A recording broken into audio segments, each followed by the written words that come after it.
Muitas pessoas têm me procurado e me perguntado a respeito de um fundo que a gente ainda não falou aqui, que é o RECT11. E eu trouxe aqui o professor Baroni, que vai falar um pouco mais sobre esse fundo que tem ganhado evidência ao longo dos últimos meses. Baroni, fala um pouco mais do RECT11, mas antes, já deixa aqui seu comentário a respeito de qual fundo você gostaria que eu falasse no futuro. Com vocês, o Baroni. Muito bem, Thiago Reis, mais uma vez, muito obrigado pelo convite. E hoje eu venho aqui para falar com vocês sobre o BSBR Office, conhecido aí como RECT11. É um fundo imobiliário novo que tem chamado um pouco a atenção do mercado, dada a sua velocidade de crescimento. Mas vamos falar um pouquinho sobre esse fundo aí. Nós temos 5 fatos importantes para trazer aí a todas as pessoas que nos acompanham. O primeiro fato é que ele é administrado pela BRL Trust e o fundo ele tem a consultoria da REC Gestão de Recursos. Note que ele não tem aquela figura clássica do gestor, apesar de que a consultoria faz bastante desse papel justamente pela experiência do time e pela capacidade aí justamente de originação, estruturação e integralização dos ativos dentro do portfólio.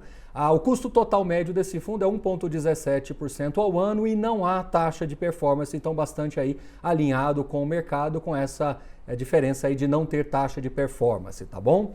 Bom, o patrimônio atual do fundo é 300 milhões de reais, mas a gente tem que lembrar que ele está indo para sua terceira emissão de cotas, já garantiu aí em torno de 150 milhões de reais já no período de reservas de preferência, possivelmente vai fechar o lote inteiro, né, que foi 50%, possivelmente vai fechar o lote inteiro, talvez até acessando lotes adicionais. Então, ao que tudo indica, o fundo irá dobrar de tamanho aí no curto prazo, tá bom? Então, isso é importante de se observar. Apesar de que o fundo também tem hoje aí o segundo último informe mensal, cerca de 8 mil investidores, mas possivelmente esses novos informes estarão sendo atualizados agora no curto prazo. É possível que esse número já esteja maior, mas ao que tudo indica é esse número mesmo, tá bom?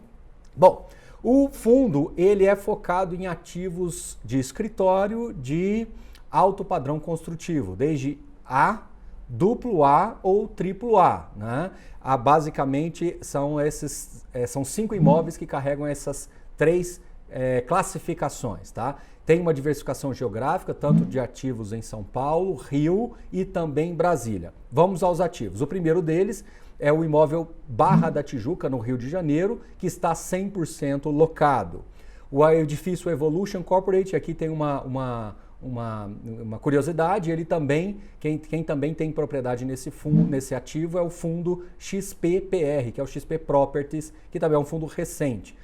Essa área do RECT11 também está 100% locada. Esse imóvel, lembrando que esse imóvel fica em Alphaville, né, Barueri, em São Paulo. Lá também tem um outro imóvel chamado de Canopus, que também fica em Barueri, né, em Alphaville. Esse sim está 50% locado, tá? Um imóvel que ainda está em processo de locação. Temos o Parque da Cidade em Brasília, tá? Inclusive teve um contrato recente fechado com a Prevent e hoje ele tem basicamente só meia laje desocupada. E um outro imóvel recentemente adquirido é o Parque Ana Costa em Santos. Esse sim 100% locado de uma forma multilocatários, né, distribuído em multilocatários. Então tem todo um calendário aí de contratos que está disponível no relatório gerencial. Mas são bem pulverizados, tá? Desde 2020 até 2028. Bom, outro ponto que nos chama a atenção é justamente a evolução da ABL. O fundo veio a mercado em 2019 e hoje já está aí com 60 mil metros quadrados de ABL. Então, ele nasceu com menos de 20 e já está com 60 mil metros quadrados de ABL. E a consultoria tem usado um mecanismo interessante de criar CRIs, né, de estruturar CRIs para que possa então subsidiar a compra até que lá na frente novas emissões evidentemente liquidem essas operações e o ativo passa a fazer parte do fundo. É uma operação alavancada que muitos outros gestores têm praticado em seus fundos, uma maneira de você acelerar justamente o crescimento do fundo com responsabilidade, visto que as parcelas das parcelas dos CRIs são pagas justamente via aluguéis. Então isso é um mecanismo que tem sido cada vez mais usado no mercado brasileiro, o que é bom como um todo para a indústria, porque alguns fundos imobiliários de recebíveis estão sendo usados justamente para viabilizar esses negócios que estão acontecendo não só dentro de RECT 11, mas como também em outros fundos listados no Brasil. Tá? Outro detalhe importante é que todos os contratos são corrigidos pelo IGPM. Alguns deles começam agora a vencer em 2020, 2021 até 2028. Como eu disse, o fundo vai crescendo, multilocatários, é natural que tenha esta situação. Quinto e último fato é a correlação ao primeiro ativo que foi integralizado no fundo, que é um imóvel locado para Vivo, no Rio de Janeiro, na região da Barra. Ele tem um mecanismo de proteção que, a partir do vencimento em 2021, o vendedor garante pelo menos 60% da ABL por um valor inferior ao que está alocado hoje, em torno de R$ 75,00 o metro quadrado. Hoje é um pouquinho acima de 120, então ele baixaria para R$ 75,00 o metro quadrado. Obviamente é um valor mais alinhado com a realidade do mercado carioca. Então existe esse gatilho a partir de 2021, quando o contrato atípico vencer. Obviamente isso vai ser negociado oportunamente. Pode ter uma desocupação parcial? Pode, não pode, mas o mais importante é que há essa garantia de R$ 60,00 o metro quadrado e os estudos de viabilidade colocados pela consultoria nos últimos prospectos, eles já contemplam esta correção no futuro.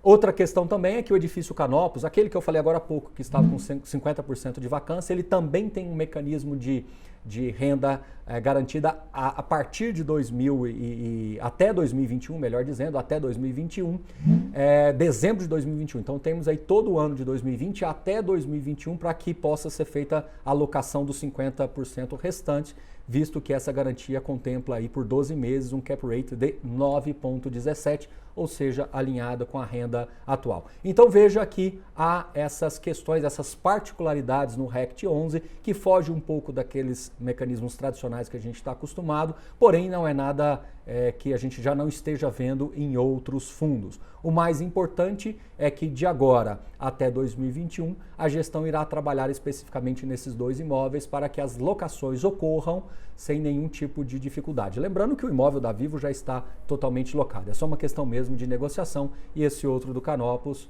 edifício Canopus em Alphaville, tem essa particularidade, tá certo? No geral, a gestão tem procurado fazer os prospectos com estudos de viabilidades que mostrem isso claramente para os investidores e que todo mundo esteja ciente de que estas operações são feitas justamente dentro de um mercado estruturado, o que é perfeitamente normal. Vale sempre a observação de que todos os investidores devem acompanhar sempre a qualidade dos ativos, o posicionamento desses ativos, para que, independente desses mecanismos que a gente está falando, tanto de CRI quanto de renda garantida, ela possa estar numa segunda camada. Eu acho que a primeira camada é sempre olhar a qualidade dos imóveis e, como eu disse, são imóveis A, AA e AAA em regiões estratégicas, tanto do Rio, quanto Alphaville, quanto também Brasília, né? Outra questão importante, como eu disse para vocês, é natural que a volatilidade, o volume de negociação fique maior nesses dias, justamente porque o fundo está em processo de emissão e como ele está dobrando de tamanho, é natural que o book de ofertas, né, o mercado fique um pouco mais agitado, tá bom? Espero que todos tenham gostado do vídeo, muito obrigado e até a próxima. Valeu!